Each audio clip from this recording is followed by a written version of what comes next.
जिंदगी तो हम भी हैं, जिंदगी तो तुम भी हो।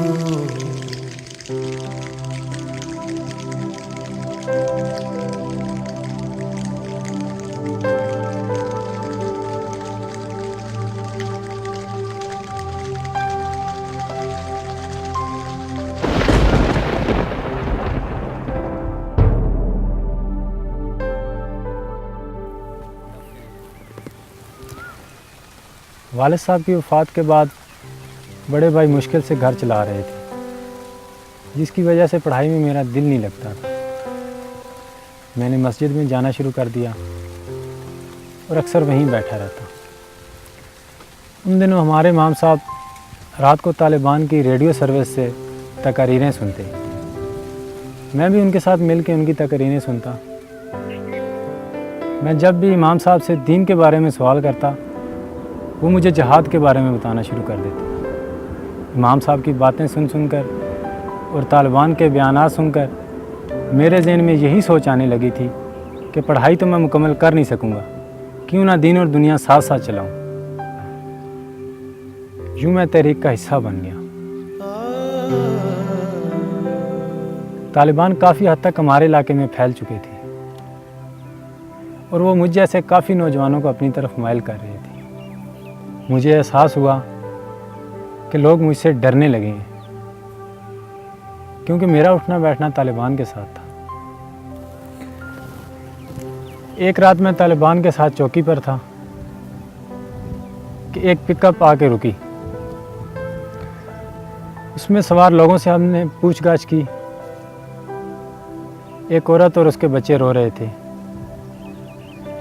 औरत अपने शौहर को रिहा करने का मुतालबा कर रही थी कि अचानक मैंने फायरिंग की आवाज़ सुनी और मेरे होश उड़ गए।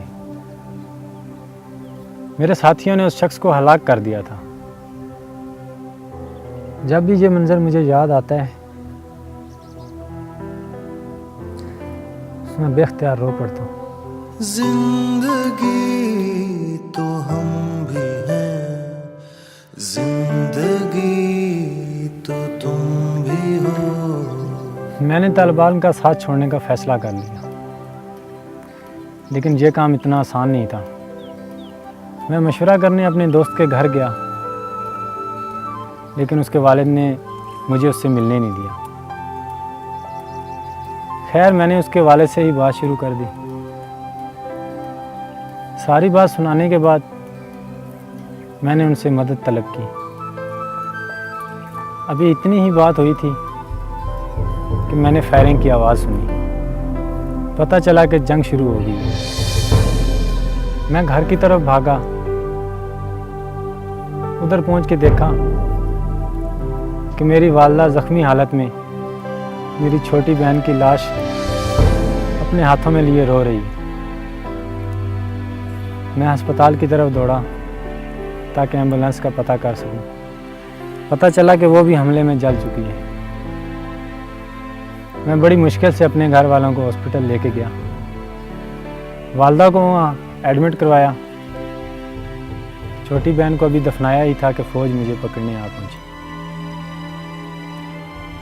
2 हफ्ते फ़ौज की तहवील में रहने के बाद मुझे पता चला कि मेरे दोस्त के वालिद ने मेजर साहब से मिन्नत की है कि मैं बेकसूर हूँ और मुझे भी बाकी नौजवानों की तरह इस्तेमाल किया जा रहा था।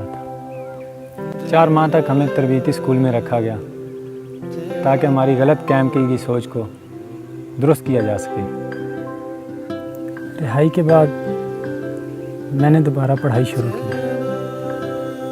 अब मैं एक नॉर्मल ज़िंदगी गुजार रहा हूँ, लेकिन आज भी मैं अपने ख़ानदान समेत इलाके की तबाही का ज़िम्मेदार खुद को समझता हूँ।